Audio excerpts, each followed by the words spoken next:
you. Thank you everyone for coming. My name's Joe Doak. I'm Vice Chair of the Dorchester Civic Society. It's great this evening to welcome Pauline Crump, who is also now a member of Dorchester Civic Society, although she has a long history of involvement in various things, including the Weymouth Civic Society. And it's great to have members from Weymouth coming along this evening as well. And our relationship with Weymouth Civic Society is something that we have had some fledgling interaction with, but I think in the future we will certainly be planning to do more with Weymouth. Indeed, in a week's time we're going up to Salisbury to have a walkabout in Salisbury with Salisbury Civic Society. So these kind of interactions are just good, I think, for the whole interaction that occurs in Dorset and Wiltshire. Pauline is talking about social housing and the model that has been developed in Vienna. And Pauline's given me some biographical details. And it's interesting enough that Pauline is an Austrian citizen since last year. So well done for that.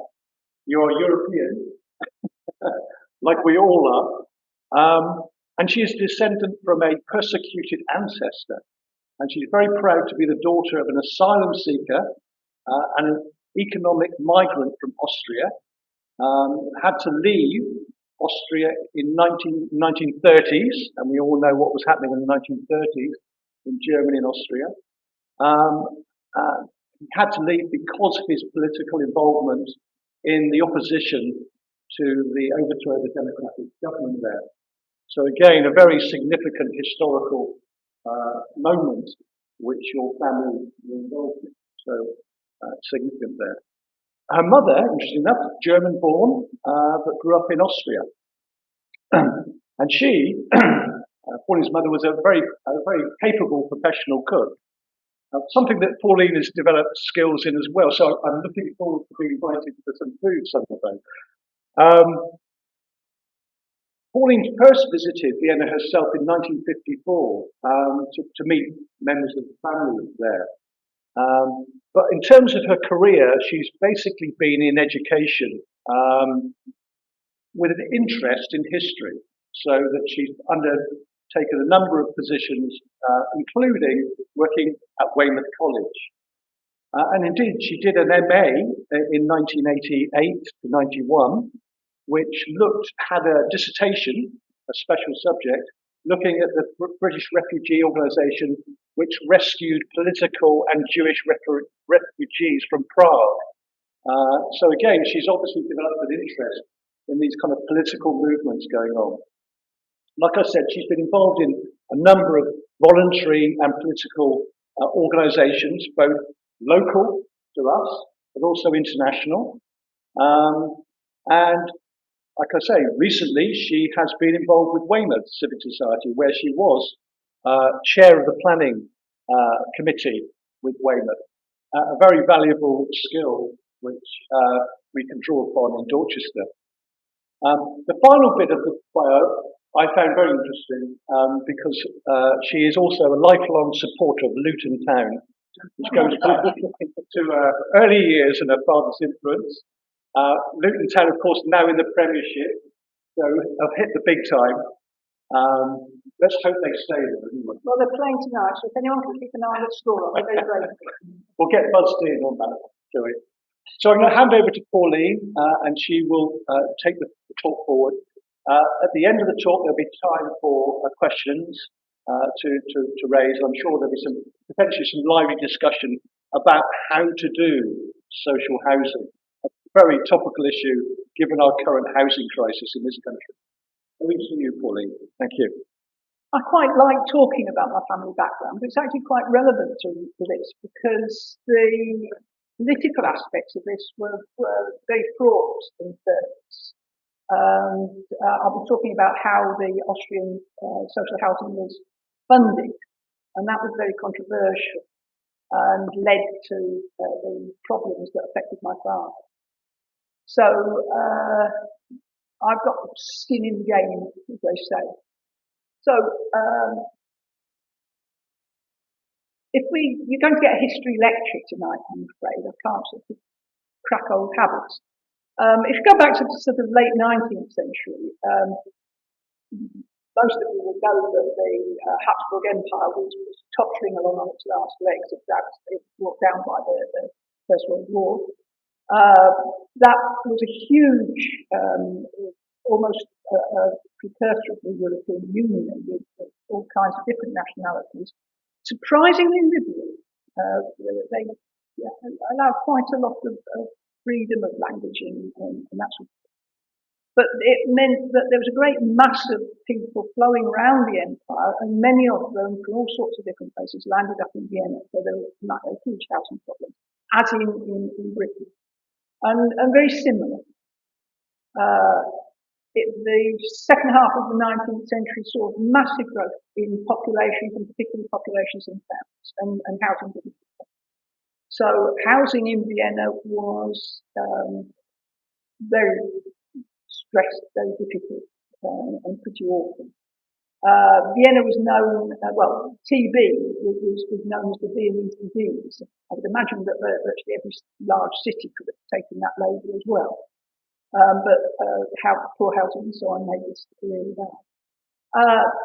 Even so, there were proto housing movements even at that time.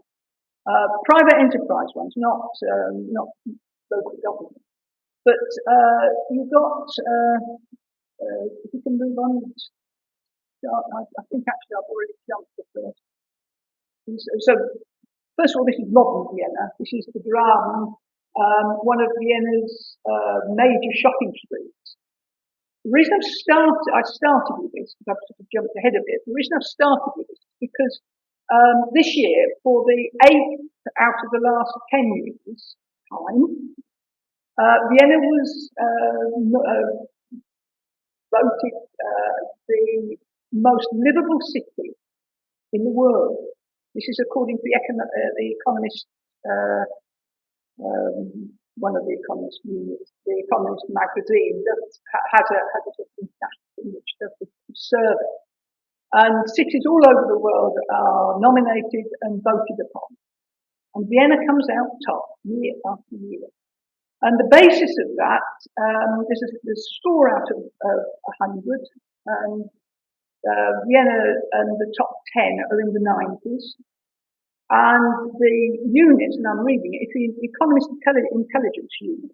So Economist and Intelligence aren't two words that go together for me. The criteria for this, its factors include the quality of healthcare, education, the cultural scene, infrastructure, and so on. And I mean, if you look at that, and then you think of Oxford Street, Vienna is a wonderful city, and if you haven't visited, do go to visit. But the housing in Vienna is absolutely phenomenal compared to what we have here. I've got some figures. I'm not going to bore you with many figures, but I've got a few figures. Something like 80% of the Viennese population live in rental accommodation. Of that 80%, about 60%, 60% of the total is either directly municipal housing, or it is housing that is produced by what we would call housing associations. This is a post-Second War model that has developed where the Viennese municipality is still in control. They control rents, they control building standards, the architecture, all kinds of factors like that. And the housing associations have to keep within these parameters that Vienna lays down. Now, I said a model is not one that we can copy. So, that's a big disappointment straight up.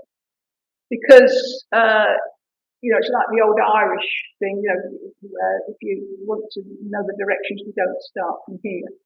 This developed, the Viennese model developed immediately after the First World War, when Austria became a republic, a Bundesrepublik, a federal republic, and Vienna became a federal state and had a very large degree of independence.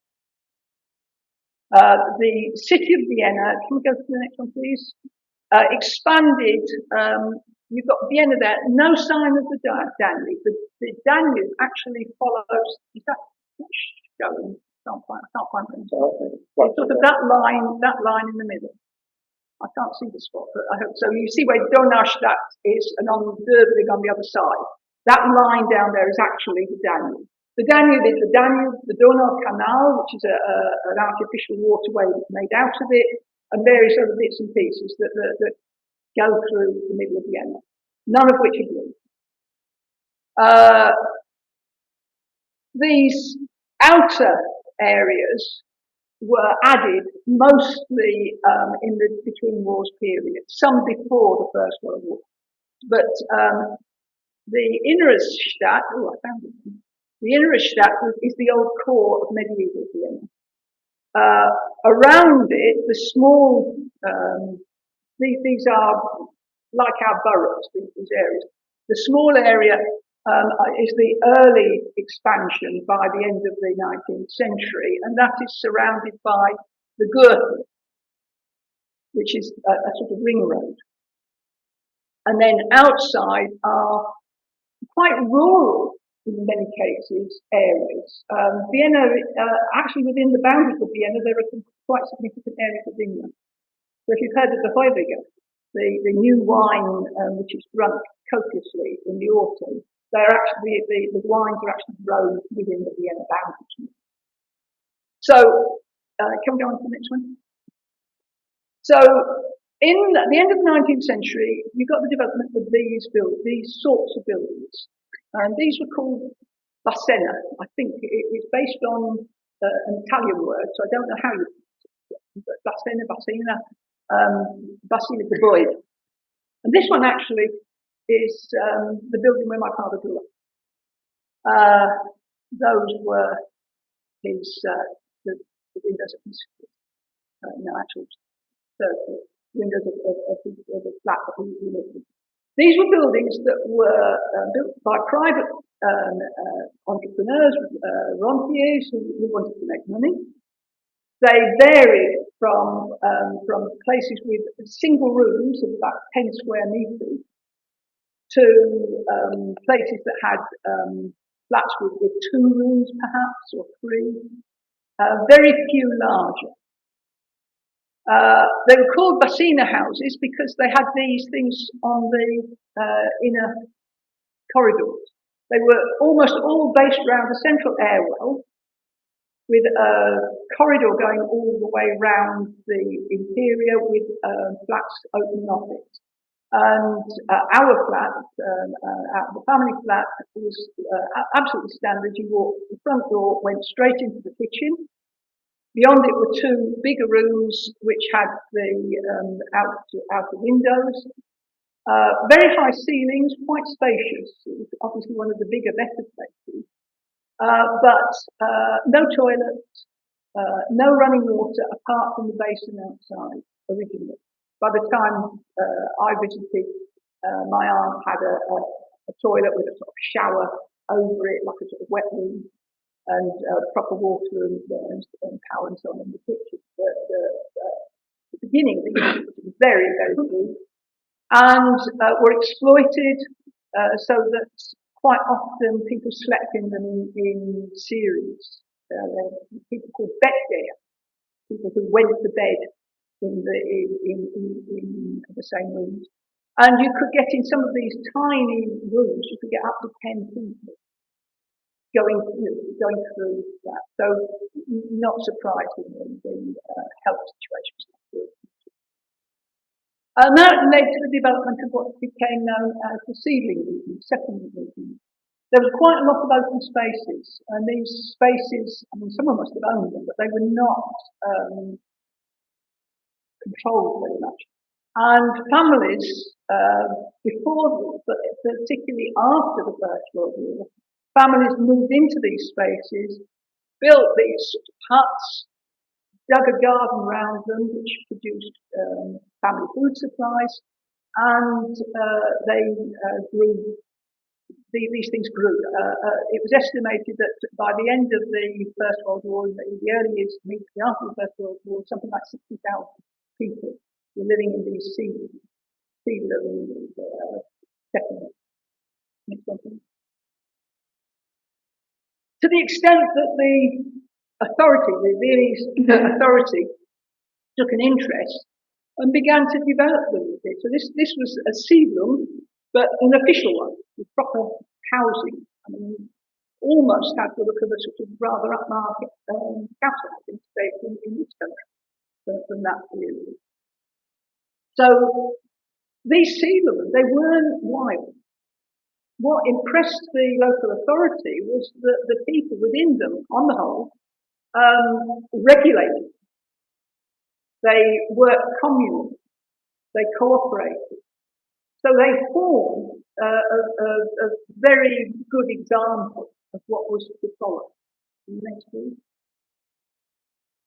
The result was that the city authority, as it was established in the aftermath of the First World War, as Austria was finding its feet as a new republic for the first time.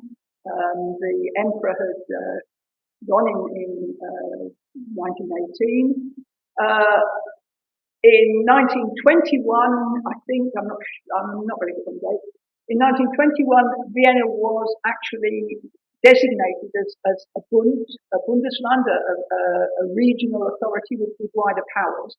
And the local council, which had a very large Social Democrat majority, and then Vienna has always, or virtually always, been under the control of the Social Democrats, sometimes in coalition with other parties. I think the Greens are involved at the moment. But Vienna is a left-wing area. And the local authority, taking the pattern of these siedlungen, established the Siedlungsamt, the settlement office, to promote housing. And they set down some principles right from the start. One of them, they appointed a very famous architect, Adolf Loos, whose buildings, this is a famous roof building in the centre of Vienna. That is a mansion that he built for a very rich industrial couple in Prague, or just on the edge of Prague.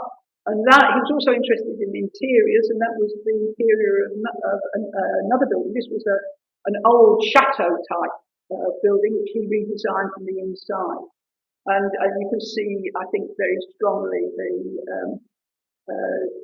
the post-First War style architecture that's coming through.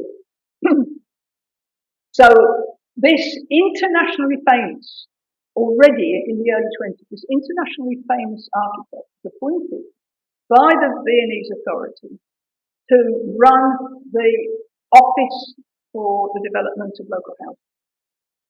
And the principles were established that this housing would have high architectural standards and high building standards. It would include lots of open spaces, play spaces for children, and air spaces, so that you're getting away from the idea of overcrowded slums. The living spaces would be developed to provide services for the communities, to bring the communities together so that the people who lived there would find schools, libraries, kindergarten, all kinds of facilities. The early buildings were quite Spartan, if you like, compared to what we'd expect. Most of them, they were all built from the beginning with individuals with their own toilets, but most of them didn't have private bathrooms. And within these developments would be laundry rooms, bathrooms, like I can remember in Luton, the public baths for the people whose houses didn't have baths. So these sorts of facilities were provided within the developments on a communal basis for people to use. Can we have the next one? And this is the very first one, which is I can't remember names. So it's the Metzler style. Oh, they're all called Port, which is court. This labelling was a dig at the old monarchy, because of course the fourth was the royal palace. So all of these municipal housing, or virtually all of these municipal housing developments were labelled Port. So this was the very first one, quite a small one by latest standards. The Austrians were already used to living in flats, in apartment blocks. You saw the Bacina building. These were standard. They didn't have the sort of the English predilection for your own little patch. So what's that? 6 stories to 6 and a bit. So this was normal, but of course it means that you can get quite high density buildings. From then onwards, you move more into the sort of style of building that's associated with Vienna development. Monolithic, very much the style of the recession, the Austrian development of art and architecture and all sorts of things that were very strong at that period. You've got this sort of quasi-classical features like the Roman arches and so on, and huge. But the buildings were designed so that while they were big, they weren't overpowering, because there was masses of space around them. There were always lots of trees. There were wide open green spaces within them, because they were usually designed to make a community. So they would have perimeters that were noticeable, that separated them from the next bit. Not fences, not walls, but the entrances and so on were designed to bring people together.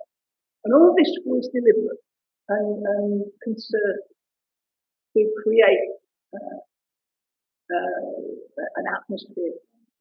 I mentioned it a few moments ago that the principles included high standard, very high standards of aesthetic presentation. So this is just an entrance. Nothing special about this, just one of the entrances. All this sort of majolica work around it. Next one. Again, you've got this very characteristic kind of feeling. I think I like it, but I wouldn't want to see it really continue. You know, I like looking back at it, but it is a very sort of overpowering style. And this particular building really was overpowering. It's the longest, largest single, you can't call it a building because it's so big, it's a single sort of bit of housing, the unbroken housing. I've got the statistics here. 1,100 meters long, more than a kilometer long.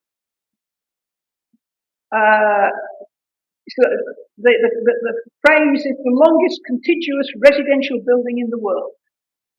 1,382 flats, housing about 5,000 people. It was designed by another famous architect, famous Austrian architect, Karl Ehn, E-H-N.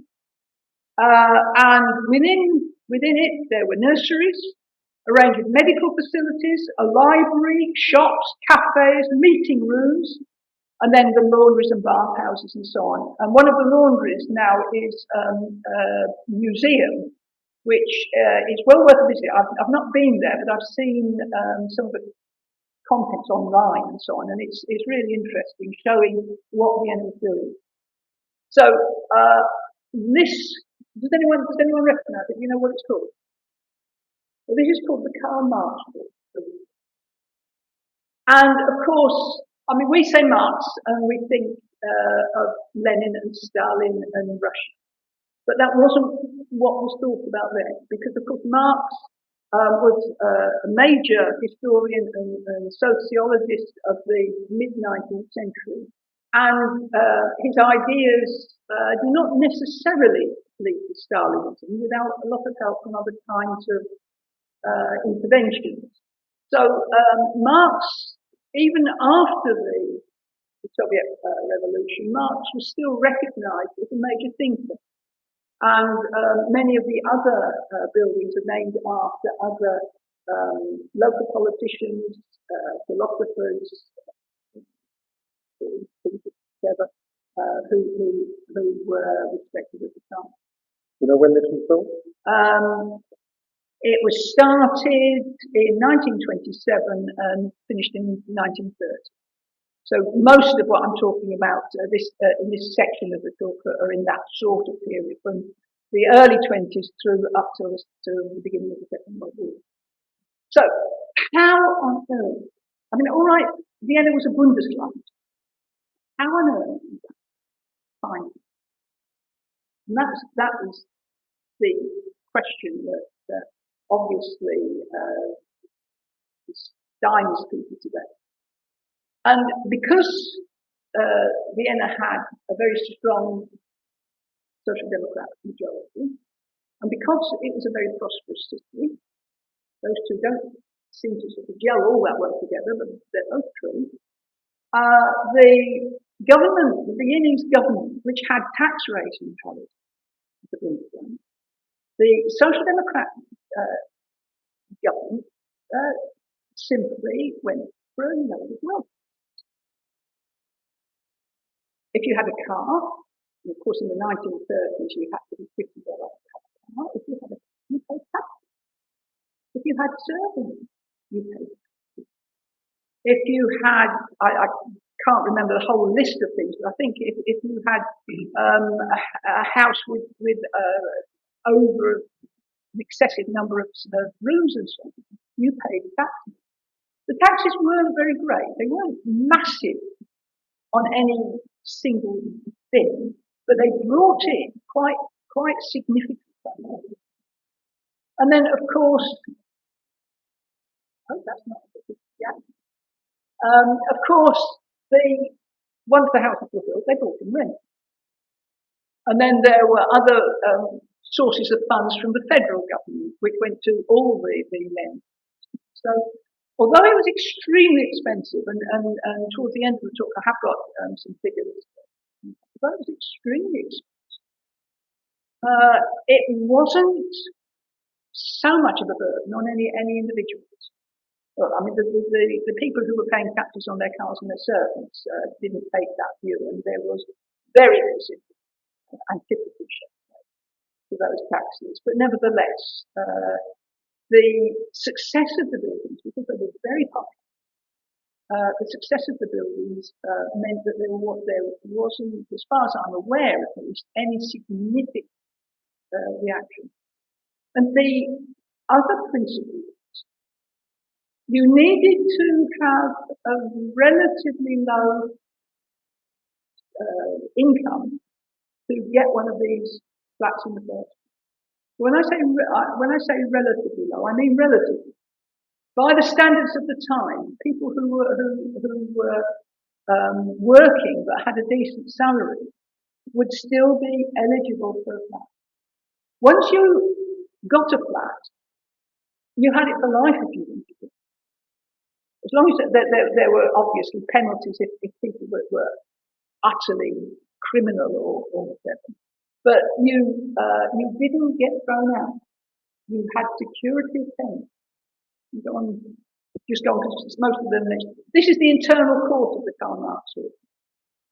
and the next, the art. The one on your left is, I think, inspiration, and the other one is maternity, another thing, something like that. They were very uplifting, the decorations. One of these was on each of the main doorways. I just like the style of that doorway, and you've got just the standard style of balconies and so on. All of these were come after, and every flat had some external access to external air and light, so you could actually get out even if it was just for the water. What was I saying about the taxis? Although the taxis were unpopular, because people got into the flats and could stay there, their salaries went up. And as their salaries went up, they paid more. So you always paid a proportion of your salary, but not a massive one. When I was involved with the Anglo-Austrian Society, the chairman was an it had absolutely nothing to do with Austria except that he'd been British ambassador to Austria and had had a whale of a time, enjoyed it, so he took over the Anglo-Austrian Society. And I did the newsletter for them, and I wrote an article, which is what actually put me onto this housing. I wrote an article. I saw a thing in the Guardian about how Austria had been the most difficult city. I think it's 2017. One of the 8 of the last 10 years. And that the Guardian article was comparing the availability of rental houses to people in 2017 to London. So a nurse in Vienna was interviewed, and she rented one of the municipal flats. She could get a bus to her job in I think 20 minutes. The rent was something like 17% of her salary. And sort of how many people. So the popularity of these places, they never became ghetto. They had a wide range of people living in them. And this snooty ex-ambassador, when I wrote this article for the Anglo-Austrian newsletter, he read it and he said, he said, I never could understand why all these high-powered civil servants were still living in camps. It works. So nobody was forced out. Nobody felt that they would be mean by living there. So you've got a real social need and pleasant housing. And as I say, I grew up in Luton, and in my childhood, Luton had I think it must have been pushing a third of council housing. Had huge council. And again, just they were full of ordinary families. They weren't poor people. My best friend at school actually was Jewish. Her father owned a fur factory. He made fur coats, and he and the family lived in the country. And again, they paid a reasonable rent. They paid a worthwhile rent. Another reason why these flats were so popular was that the council made sure that everybody knew who was providing them. Built by the municipality of Vienna in the years 1925 to 28, from the means, the money provided by the housing. So on the wall of every building that the municipality put up was wording more or less like that, saying, this is what we've done with your taxes. Even today, if you go into Austria or Germany or France, you'll see bridges and all sorts of things built with money from the EU. You barely saw that. which is why it was so easy to tell so many people that really, I'm straight on my subject. If I'm offending anyone, I'm sorry, but I am Austrian. This gave people the idea of what they were getting for them. And that, if you're taking taxes off people, you've got to show what you're doing. Even in the 30s, Vienna was famous for its these sorts of things like the Karl Marx produced masses of international commerce, and local authorities over the world took notice. This was the famous, the plan and the model of the famous Forest Hill flat in Leeds. I can still remember going to Leeds and seeing them. We went down the road and there was this great arched doorway. Can we go to the next one? This is the view that I can remember seeing. So you came out of the station, went down the long road, and this was at the end of it. This is the internal court. Now look at that. Think back to that internal court that I've just showed you from the Karl Marx, and look at the difference. The original plans for the Forest Hill flats, have I got the notes here? They were supposed to have had, they were very impressed by the Viennese thing. They were supposed to have included a community hall with seating for 520 and stage and dressing rooms, 20 shops, indoor and outdoor swimming pools, a wading pool, extensive courtyards, gardens and play areas, a nursery and a communal laundry.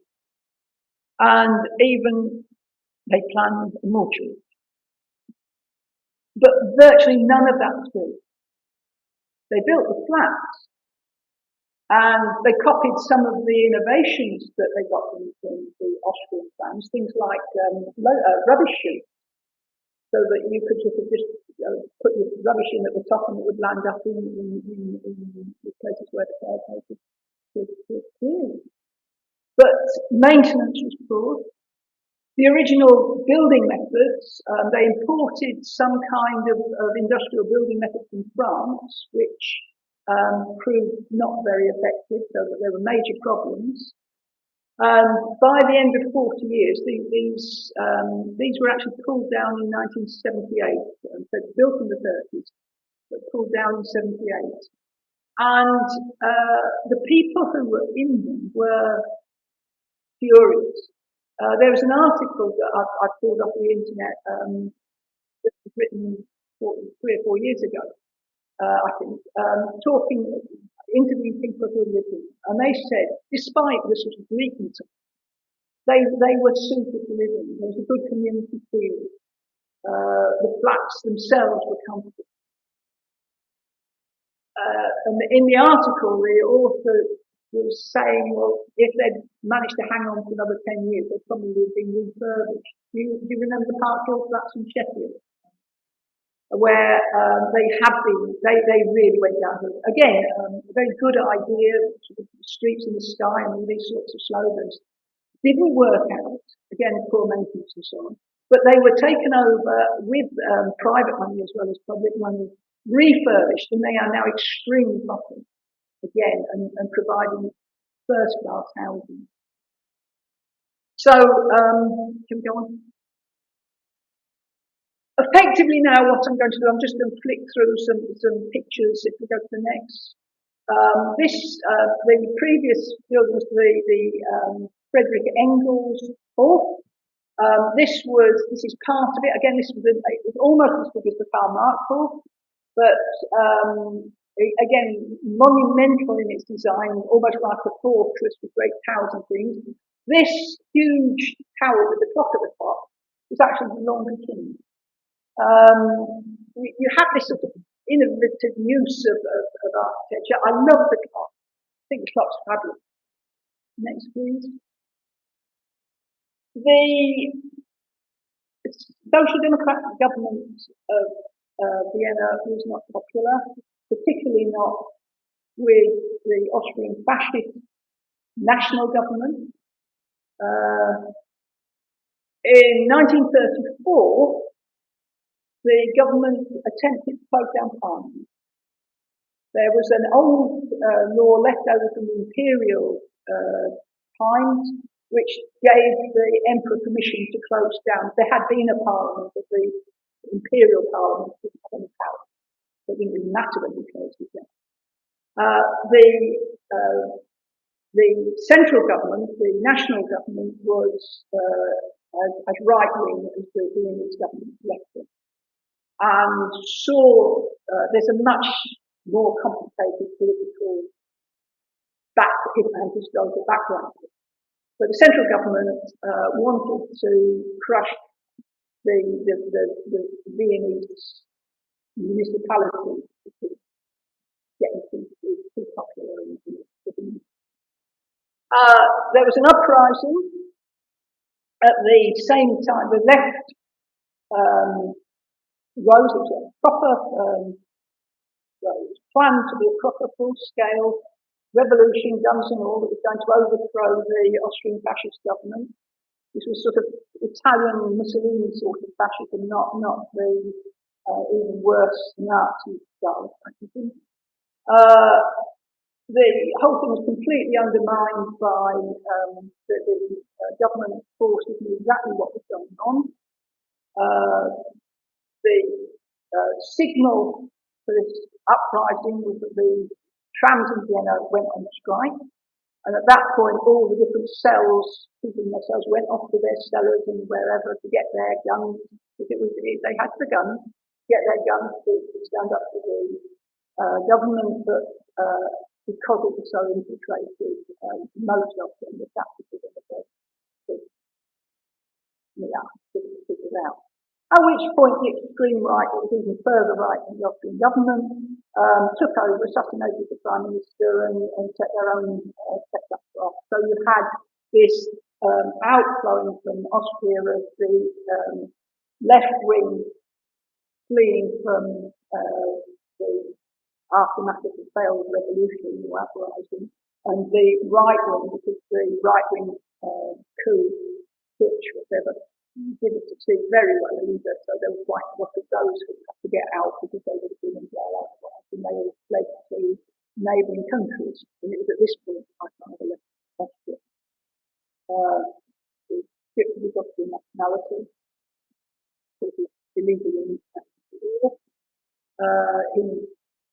My grandma was Czech, my father was Czech speaking, so he ended up in Prague, which was the Czechoslovakia was one of the few democratic countries that were in Europe at that time, and he was in Prague for 4 years, from 1934 to 1938. He was quite excited because he was one of the back copies of the Austrian version of the Daily Herald. Quite a few of you might well remember the Daily Herald. The Social Democrat newspaper across the border, the teaching opera singers from the National Opera House, speaking German to the Czech ones and Czech to the German ones, so that they sing the operas and so on. Plotting in the background, so that was how he spent the next few years. The government, not being satisfied with wiping the uprising out, decided that some of the remnants had holed themselves up in the Karl and it brought artillery and shells in, regardless of the fact that it was full of demons. This is some of the damage. This caused absolute outrage. Just a few sort of odds and ends. I can't read this from there, but this is a garden shed on one of the big estates. But essentially, it basically says this is a garden shed for the Viennese municipality's garden work for this estate. I mean, they labelled everything. Next one, please.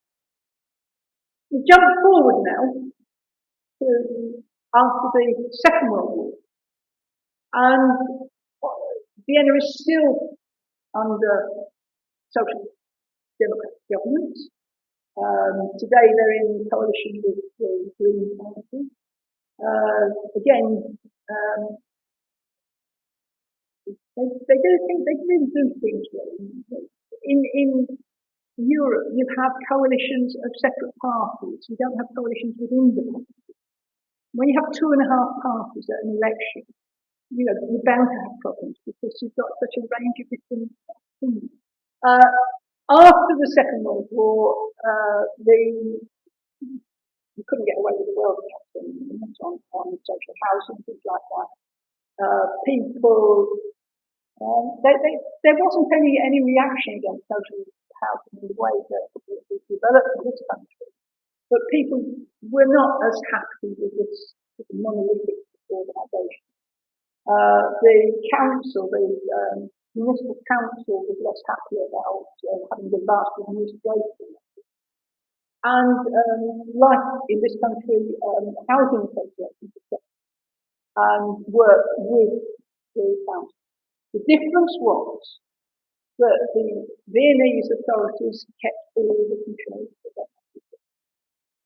Rents were controlled, architectural standards were controlled, and they still went to the top international architects to build their places. They still were going for a wide social mix, so you still had, obviously by now everyone had bathrooms and things, but not just that. We can buy a list of facilities for this thing. This is probably the most famous of the latest, newer buildings. It's got a weird name, Alt Erla, E-R-L-A-N, double A at the end. I haven't the foggiest idea what that means, but that's what it's called. It's, again, another of these huge estates, much higher this time, as you can see. Next one, please. Still with the same full provision, school of the Stadt, city of Vienna. Next, please.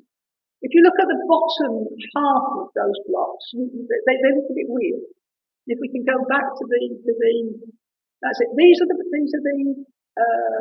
balconies, which are sort of stepped out on the sloping part of the building, filled with greenery, to break the shape of it. I can't see if it's got any practical use, but it gives greenery and life to the building. Next one, please.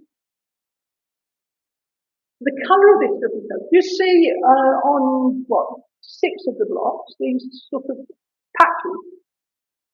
Those are swimming pools. So this is social housing with your own private swimming pool on the roof. I think it's a brilliant idea. Next one, please. And this gives you some of the figures. 890,000 apartments for people. Owner-occupied, 160,000. Others, 36,000. Rented to tenants, 693,000. Of which social housing, 400,000. Privately owned apartments, 292,000. Nearly a quarter of a million subject to the full scope of the Tenancy Act.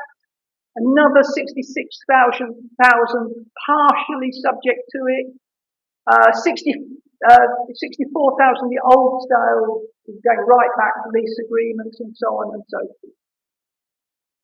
This is still the picture of Vienna. They've kept it going. They've brought it up to date. They've adapted to modern ideas and so on, but it's still fundamentally a social housing system. And that means that the Viennese government regulates the rents of its buildings and the housing association buildings connected to it. And because there are so many of them, the private landlords can only charge the same fee per day. So housing costs in Vienna are some of the least onerous of any of the major cities in the world.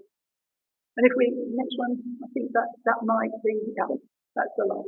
If we go back to my original point, if you get social housing right and rent right, you've got you're making an enormous contribution to the livability of any city. If you add to that, which we've not touched on today, but really good municipal transport, uh, pleasant, all sorts of facilities to climate. It's not wonderful in Vienna. I mean, you bake in summer and freeze in winter, but it's quite reasonable. But if you get the things that you can control, then you get a place that's good for you.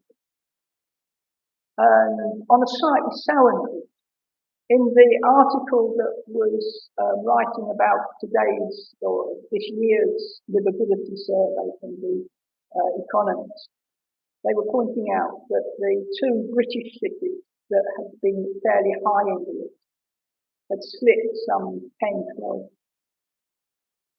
points down. They hadn't been right at the top in the first place. One was London, the other was Manchester.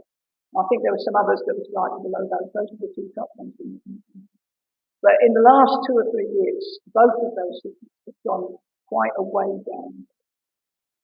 And, you know, if you think about when and the other health services and so on, it's quite good.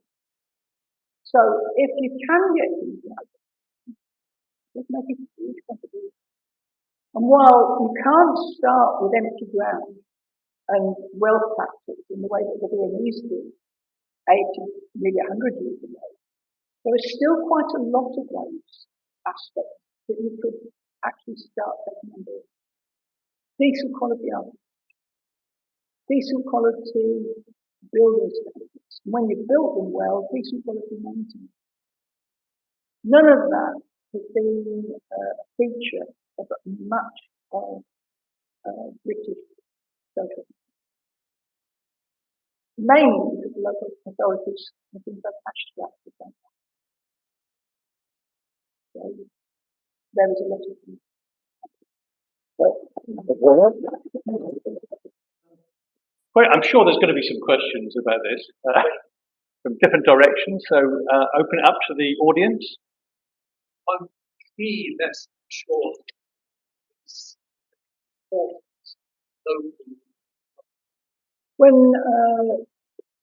When I was a young kid, I was in my teens, my father was on the local council in Luton, and he was political auditor. And he was on the housing committee, and he went up to Sheffield when they were building those flats and came back going on about how wonderful they were. He could never understand why there was such a reluctance in Britain to build flats. I mean, you know, that was all he knew.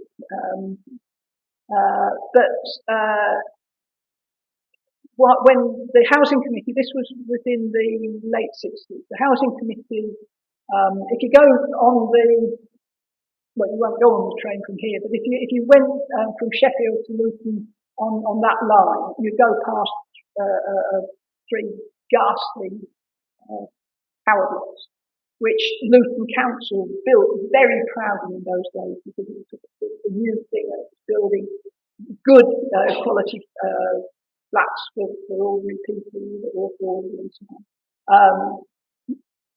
They didn't work because they were just blocks of flats stuck one on top of the other with a desert around them.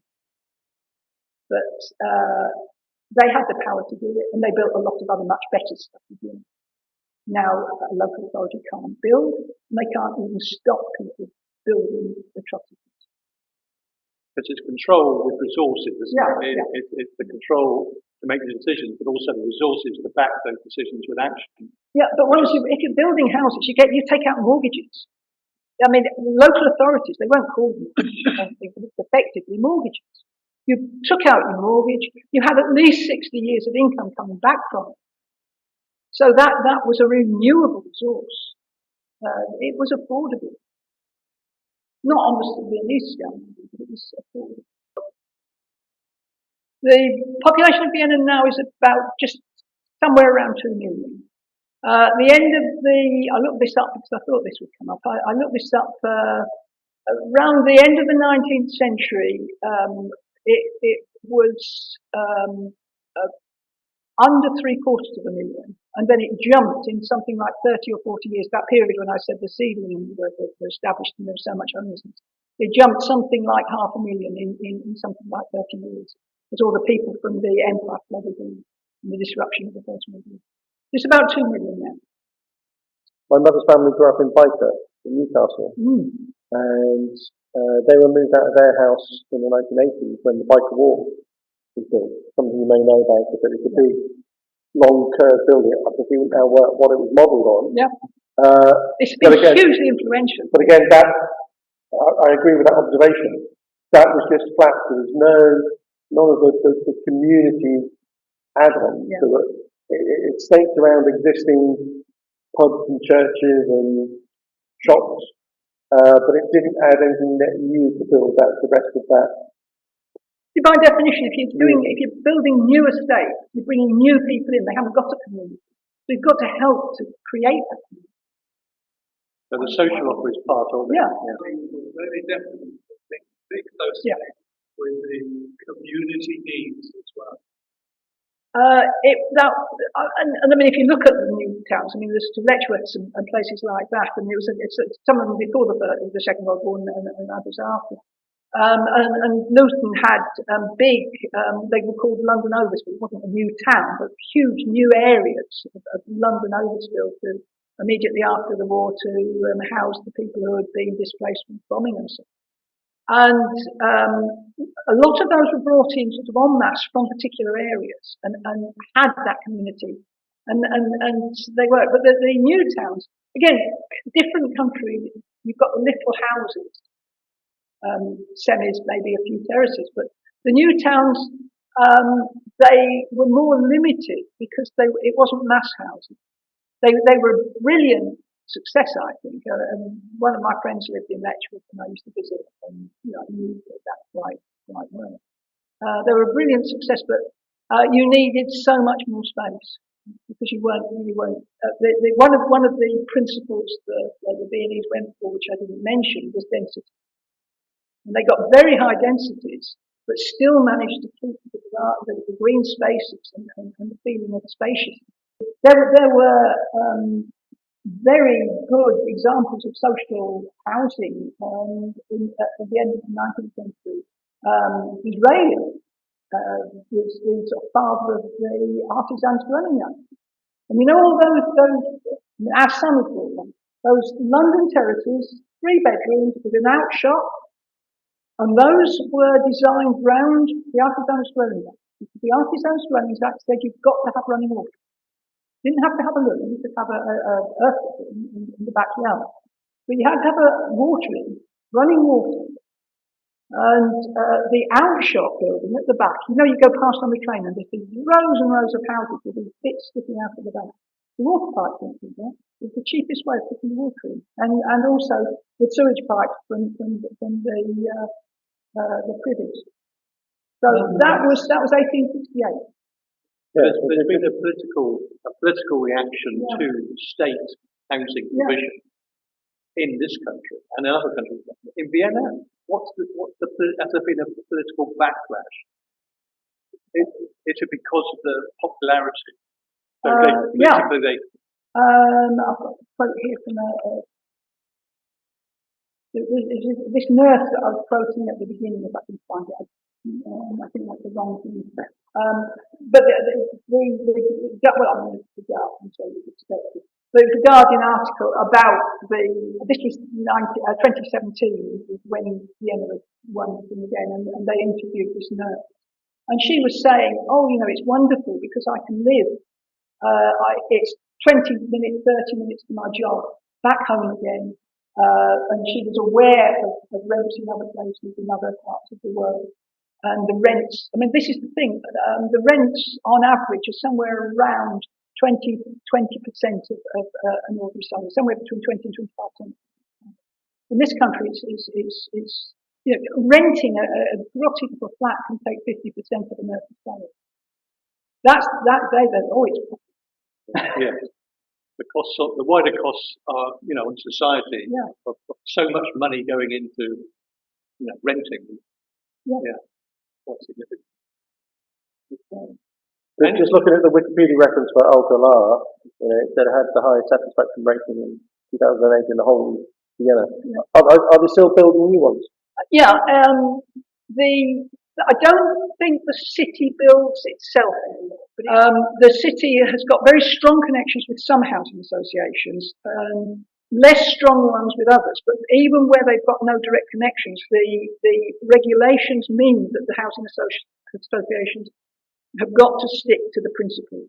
And that sort of decent facilities, good architecture, decent standards, and relatively the rents are all controlled.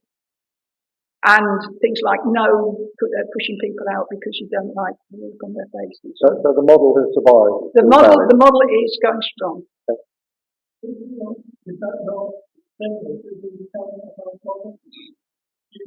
It was, but the council house model in the UK has virtually disappeared because all the council houses were sold. They're very, very, very big. And what's happened now is that you have to have so many problems to be eligible for council house that they've become better. And the social housing sector in our country has been quasi-privatised by increasing market criteria and using loans to build and to return and get rents back for that. And some of the housing associations, some of the things that came up when I was on our planning committee and I was sort of looking into things, not in Dorset, but just generally, some of the housing associations, the people who go back into the 19th century as a sort of housing charity, and they have now got buildings where the damp is so bad that it's making people ill. And they are not, you talk to them and they don't do anything about it. Presumably, they're short of money. But the housing is just boring.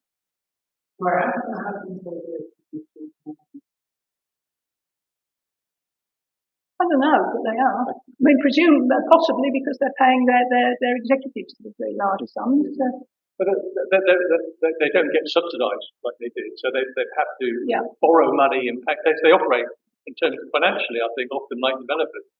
So they're paying back on loans for their development. And also, a lot of housing association buildings now are certainly in London, and some of them, where they're, a lot of the people of the properties are very old, so presumably they're not bringing in very high ones. Why do you think they're not building in the council? Why don't they build in the council? Because when the council built the houses that they had to sell off after Mrs. Thatcher's ruling and the very full-blooded following of it by all governments since, there was also legislation that they couldn't get the money back. They didn't get the money back. So that money went into government coffers. When Mrs. Thatcher said she was going to make it possible for people to buy their houses, she said the money would go back to the county. It never did. And that means that the capital sum has just been drained out of local authorities. So they're not allowed to borrow. They can't borrow to do. Now, how many of us could buy a house if we couldn't take out a mortgage? Well, local authorities are in exactly the same position. Well, not exactly the same, but in a comparable position. So they can't borrow. The housing corporation that went to the housing association. All of that has gone. I mean, local authorities' money overall has been cut by somewhere between 30 and 40% over the last 10 years. And the stuff that they've got to do, like looking after the old people and so on, they've still got these statutory things. And there's just no money. We're going to have to increase the taxes for people with cars. You're going to go back to except if you've got electric. All right. Yeah.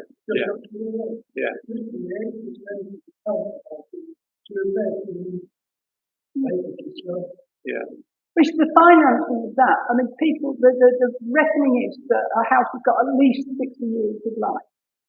So, I mean, the councils, they didn't have that money, in the sort of council back pocket. The council took out loans, just like an ordinary mortgage, and they would reckon to get the cost of it back in rents.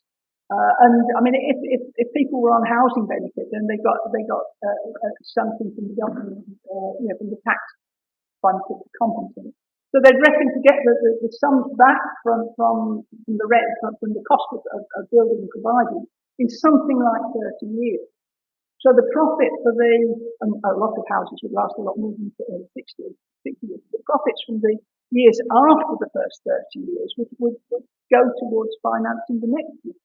And that was just, that pattern was destroyed by because there was a long period of political consensus about council housing. It was supported and subsidised and facilitated by both parties. Does anyone know which which housing minister was responsible for the most council housing starts? I was heckled him when I was about 13. And two elderly videos in Georgia.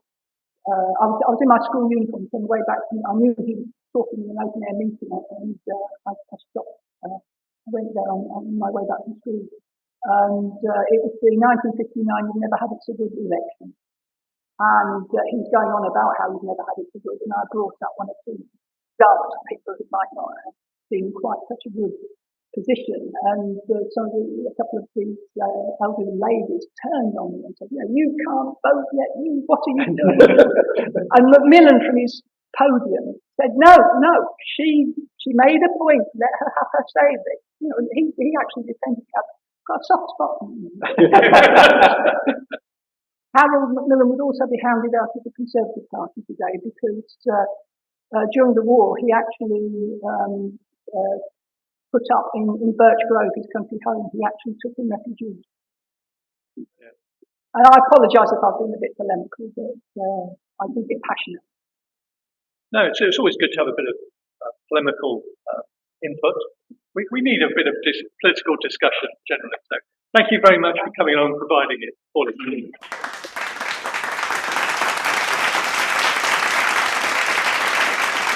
The next talk will be in November, and that will be part of the AGM. So that's in, I think, the 7th of November, I think. So notice will go out both in terms of members and also wider social media. And indeed, we might throw things down into Weymouth Civic Society so we can share potential talks as well. So thank you for coming anyway. Thank you, Pauline.